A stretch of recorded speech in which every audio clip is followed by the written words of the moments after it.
सबसे पहले बेटा लास्ट मिनट टिप्स में ध्यान रखना समय प्रबंधन। समय प्रबंधन से मतलब क्या है? Time management. हम पहले ये चीजें डिसाइड करेंगे हमें कितने प्रश्न अच्छे से आते हैं। पेपर किस तरह बनता है हमारा? Easy to hard. पेपर भी इसी तरह बनता है और आप भी समझने का प्रयास वही करना। हेलो प्यारे बच्चों, अब मुझे पता है तुम्हें हो रही है टेंशन।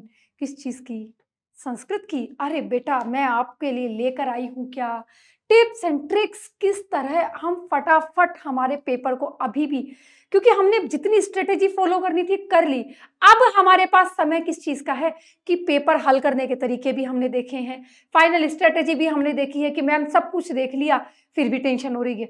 बेटा बस इसी टेंशन का हल किस तरह, लास्ट मिनट टिप्स क्या है, किन टिप्स और ट्रिक्स को आपको फॉलो करना है जिससे हमें फुल ऑफ फुल मार्क्स, क्योंकि पढ़ाई तो बहुत की है पर यही आकर क्या होता है, सब कुछ खराब हो जाता है। तो बेटा ध्यान से सुनना मेरी बात को कि कहाँ किस चीज को ध्यान रखना है। सबसे पहले बेटा लास्ट मिनट टिप्स में ध्यान रखना समय प्रबंधन। समय प्रबंधन से मतलब क्या है? Time management. क्या चीज बेटा? Time management. आपको पता है मैंने जब पेपर आपको समझाया था कॉपी, तो मैंने कहा था क्या करना है, लास्ट में यहाँ पे ब्लॉक बनाएंगे, क्वेश्चन नंबर डालेंगे, फिर यहाँ पर आंसर नंबर लिखेंगे और फिर हम क्या करेंगे, आंसर को राइट करेंगे। ये चीज मैंने आपको समझाई थी। फिर उसके बाद आंसर यहाँ खत्म हो गया, हम उसके बाद एक लाइन छोड़ेंगे, फिर एक लाइन यहाँ पे स्टार्ट छोड़ेंगे, एक लाइन यहाँ छोड़ी, एक लाइन यहाँ छोड़ी, उसके बाद हमने नेक्स्ट क्वेश्चन क्या कर दिया बेटा, राइट करना स्टार्ट कर दिया। इसके बीच में क्या करेंगे, हम एक ब्लैक लाइन खींच देंगे ताकि उनमें गैप नजर आए। फिर नेक्स्ट क्वेश्चन स्टार्ट करने से पहले हम क्या करेंगे, फिर से यहाँ ब्लॉक बनाएंगे, उसमें क्वेश्चन नंबर डालेंगे, आंसर नंबर लिखा। मैंने ये चीज आपको समझाई थी जब हमने कॉपियों का विश्लेषण किया था। तो बेटा इस चीज को ध्यान रखना, समय प्रबंधन में मायने रखता है सबसे पहले लाइन वगैरह खींचना, ये ब्लॉक बनाना, ये सब चीजें आप करोगे एंड में। कब करोगे बेटा? एंड में करोगे। इन चीजों में सबसे पहले समय खराब नहीं करेंगे हम। दूसरी चीज, पेपर जैसे ही हाथ में आया और क्या हुआ, घबराहट, एक क्वेश्चन देख लिया और उसको क्या कर दिया, करना स्टार्ट कर दिया। अल्ले सेकंड क्वेश्चन तो आ ही नहीं रहा है, पहला क्वेश्चन तो आ गया, डन हो गया मैम, पर दूसरा हमें नहीं आ रहा है। तो वो गलती नहीं करेंगे। हम क्या करेंगे, सबसे पहले पेपर को लेना है आराम से, 5-7 मिनट लगाओ, पूरे पेपर को ढंग से पलट के देखो, शांति से उसे क्या करना है, अच्छे से चेक करेंगे, पढ़ेंगे पूरे पेपर को। जो क्वेश्चन आ रहे हैं क्या कर दिया, राइट कर दिया। हाँ पहला क्वेश्चन आ रहा है राइट, दूसरा आ रहा है राइट, तीसरा आ रहा है राइट, अरे चौथा तो नहीं आ रहा। फिर क्या कर देंगे, छोटा सा गोला लगा दिया कि मुझे नहीं आ रहा है, क्वेश्चन के ऊपर क्या कर दिया बेटा, सर्कल लगा दिया कि ये क्वेश्चन मुझे नहीं आ रहा। पहले पेपर लेने के बाद हाथ में पेपर लेंगे, पेपर को पढ़ेंगे पूरे को, हम पहले ये चीजें डिसाइड करेंगे हमें कितने प्रश्न अच्छे से आते हैं, हमें कितने प्रश्न अच्छे से आते हैं, पहले इन चीजों को करना है। दूसरी, फिर हम क्या करेंगे, ये चीज होने के बाद अब क्या होता है, जब हमने पेपर पढ़ लिया, कई बच्चों के साथ ये प्रॉब्लम होती है, पेपर पढ़ लिया, पेपर पढ़ने के बाद मान लो एक बार शुरू में जैसे ही आपने पढ़ा कि मैम मुझे 20 क्वेश्चन आते हैं, 20 के अंदर से तो 10 ही आ रहे हैं और 10 तो मुझे आ ही नहीं रहे हैं, क्या करूं, वही कॉन्फिडेंस क्या हो गया, लूज। बेटा आपको अपना आत्मविश्वास बनाए रखना है, वहां पर कॉन्फिडेंस को लूज नहीं करना।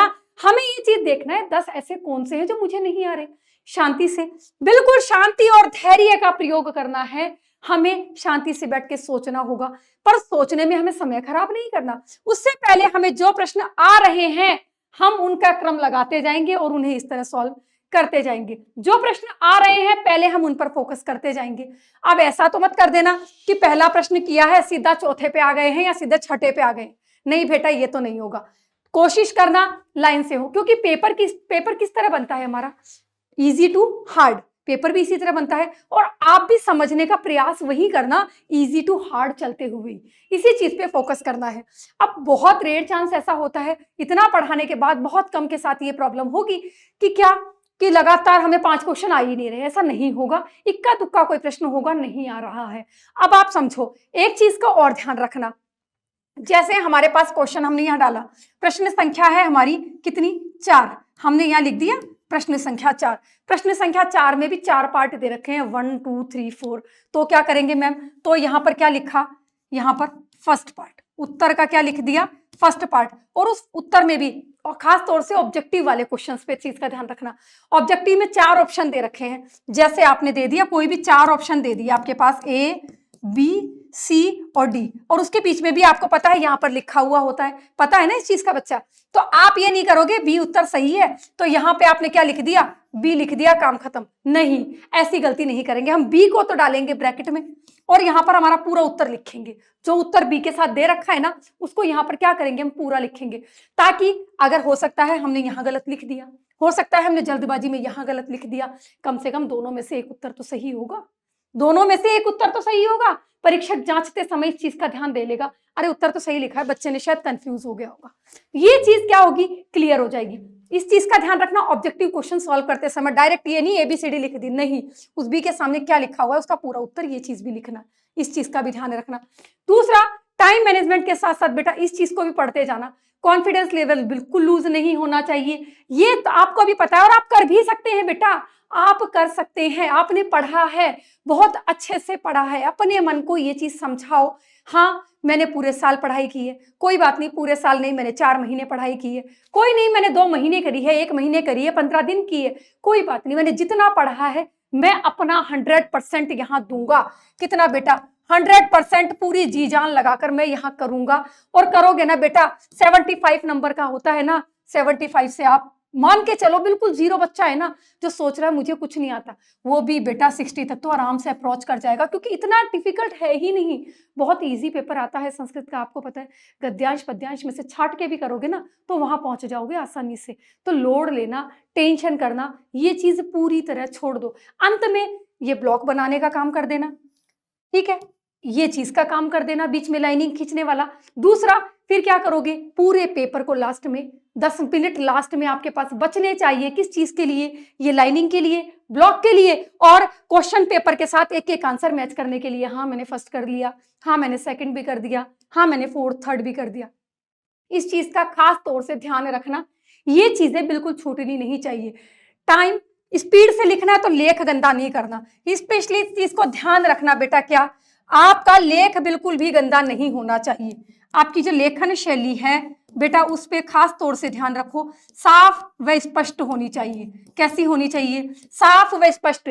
जो शब्दों के बीच में गैप छोड़ते हैं ना बेटा, उतना गैप होना चाहिए, सब में सिमिलर। ऐसा नहीं एक शब्द क्या लिख दिया राम जाता है, राम यहाँ लिख दिया, जाता यहाँ लिख दिया और है यहाँ लिख दिया, नहीं भाई ऐसे भी कॉपी नहीं भरनी है। एक लिमिटेड गैप हर प्रश्न में क्या होना चाहिए, जैसे लिखा राम जाता है, कोई बात नहीं, लगता है हैंडराइटिंग गंदी है मैम, कोई बात नहीं, एक लिमिटेड गैप के साथ खुले खुले शब्द लिखो। ऐसे भी नहीं करना ना, एक लाइन में 3 ही शब्द लिख रहे हैं, वो गलती मत कर देना। इतना लिखो कि परीक्षक गंदी राइटिंग को भी समझ जाए, उसको लगे कि बच्चे ने कोशिश तो की है। जो प्रश्न नहीं आता है उस प्रश्न से डरना नहीं, अंत में उस प्रश्न का क्या कर दोगे, थोड़ा बहुत दिमाग लगाओगे, कहीं से जुड़ी इक्की दुक्की कुछ तो चीज याद आएगी, कुछ तो याद आएगा। भले 4 लाइन का उत्तर है तो सोच रहे हो 1 लाइन समझ में आएगी, उस 1 लाइन में भी क्या करना, प्रश्न का नंबर डालना और उस लिखने के जितने आता है उतने लिखने की कोशिश करना। परीक्षक भी ये देखता है कि भाई कोई दिक्कत नहीं है, आराम से हो रहा है, ठीक है। तो बेटा all the best all of you, मुझे पता है आप सब इन टिप्स और ट्रिक्स को फॉलो करोगे। मिलते हैं जल्दी ही बेटा, thank you so much and बहुत बहुत सारी शुभकामनाएं आप सभी के लिए, ठीक है।